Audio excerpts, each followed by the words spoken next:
You say about 16,000 words today? You already said hundreds of them before your first cup of coffee. You said them without thinking, without effort, without stopping to wonder where they came from. But here's the thing, every single word you know, every word in every language spoken on Earth, came from somewhere. And before that somewhere, there was nothing. No words, no sentences, no questions, no names. Just silence, and whatever sounds living things make before they learn to mean something. So, what was the first one? It sounds like a simple question, the kind of thing you'd find answered in the first paragraph of a Wikipedia article. But linguists have known for over a century that this might be the single hardest question in all of human science.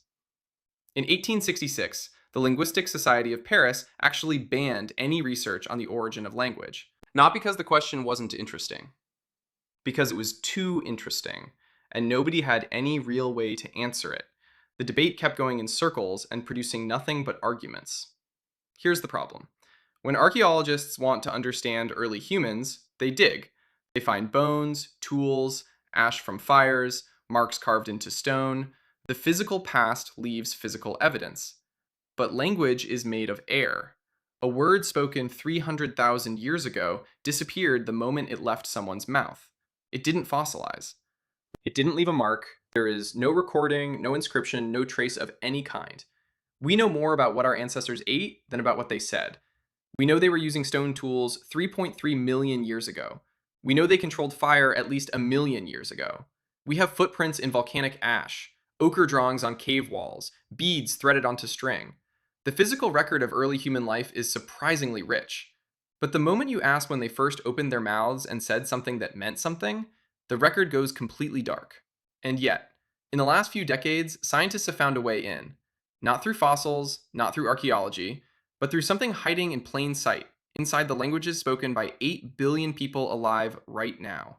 Because buried deep in the structure of human language across every culture on every continent, there are patterns.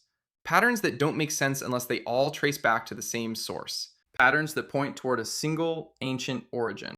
And what they reveal about the first word ever spoken is far stranger than anyone expected. Before the first word, there was still communication. Don't picture silence, picture a forest, a group of early humans moving through it together, maybe 20, maybe 30 of them. One spots movement in the tall grass. He doesn't need a word. He freezes, makes a sharp sound, throws his arm out to the side. Everyone stops. They read his body, they read his eyes. They understood. That system worked. For millions of years, it worked. Every primate on Earth communicates without language. Chimpanzees warn each other about predators with specific alarm calls. They use gestures to direct attention, facial expressions to signal mood, touch to build relationships. They lie, they manipulate, they comfort, all without a single word. Our ancestors had at least that, probably more. So the question isn't, how did communication begin? The question is, why did it change? What happened that made grunts and gestures suddenly not enough? The answer, according to British anthropologist Robin Dunbar, has nothing to do with hunting strategy or tool making. It has to do with gossip. Dunbar spent years studying primates and noticed something uncomfortable. Every primate species spends an enormous amount of time grooming each other, picking through fur, cleaning skin, sitting pressed together in pairs. It looks like hygiene. It isn't. It's social glue. Grooming triggers the release of endorphins. It builds trust, calms anxiety, cements alliances. In chimp groups, individuals spend up to 20% of their waking hours doing it. Now look at human groups. As our ancestors began living in larger and larger bands, physical grooming stopped scaling. You can only groom one individual at a time. If your group grows from 20 members to 50, you simply don't have enough hours in the day. To maintain all those relationships one body at a time, something had to replace it.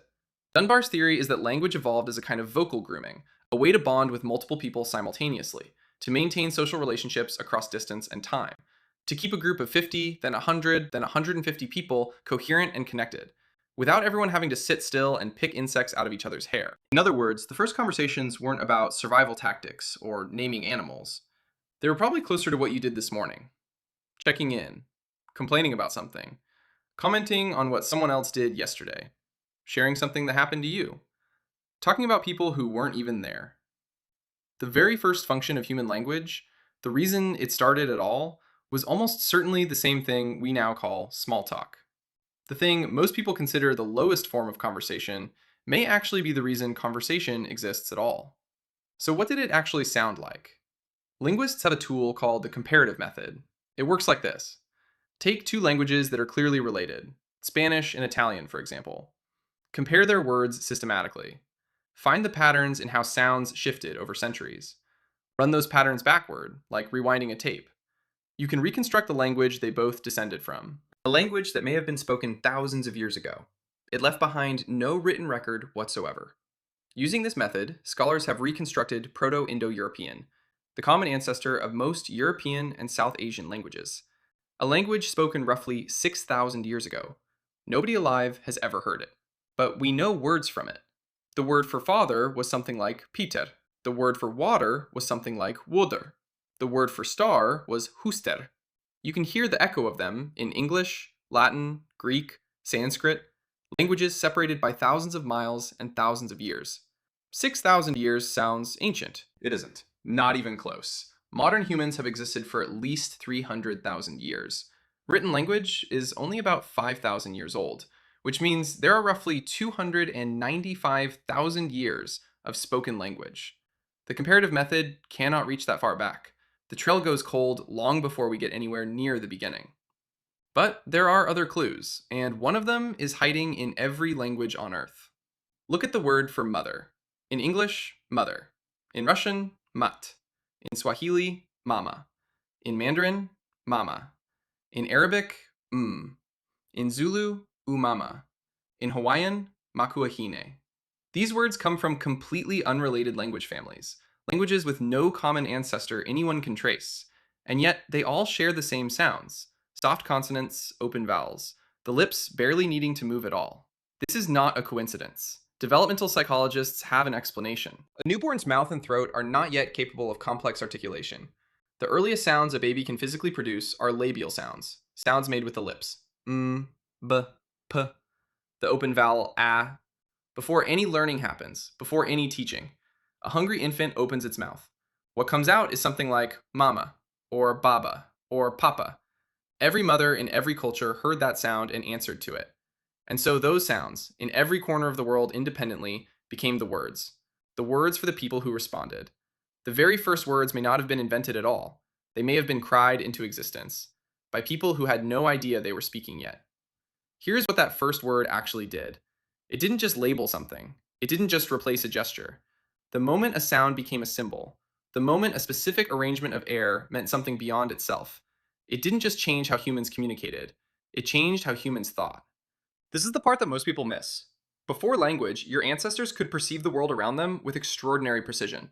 They could track animals, read weather, navigate by stars, recognize faces, feel fear and hunger and grief. But there were things they could not do.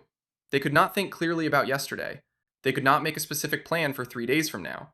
They could not hold an abstract idea still long enough to examine it. Thought without language is like trying to hold water in your hands. The moment you stop moving, it runs out. A word is a container. It fixes a concept in place so you can look at it, turn it over, pass it to someone else. The word tomorrow didn't just describe the future, it created the ability to plan for it. The word enemy didn't just identify a threat, it allowed two people to discuss a threat that wasn't standing in front of them. The word I, and this is the strange one, may have been among the most destabilizing sounds ever produced by a human throat. Because before you have a word for yourself as a distinct entity, the concept of a self is slippery, fluid, situational. The word I draws a boundary. Inside the boundary is you. Outside is everything else. That boundary is the beginning of self-awareness as we experience it. Developmental psychologists have watched this happen in real time. Children before language cannot pass what researchers call the false belief test. They cannot understand that another person might hold a belief that is different from their own. They have no reliable theory of other minds. And then language arrives. And within a short window, everything changes. They start to understand deception, they start to understand perspective, they start to understand that the world looks different depending on where you're standing. Language didn't just connect humans to each other, it connected each human to themselves. So when someone, somewhere, at some moment we will never be able to identify, opened their mouth and produced the first sound, that meant something beyond what it was. They didn't just speak, they thought for the first time in the way that you think right now. They became, in the most literal sense, a person. And we have been talking ever since.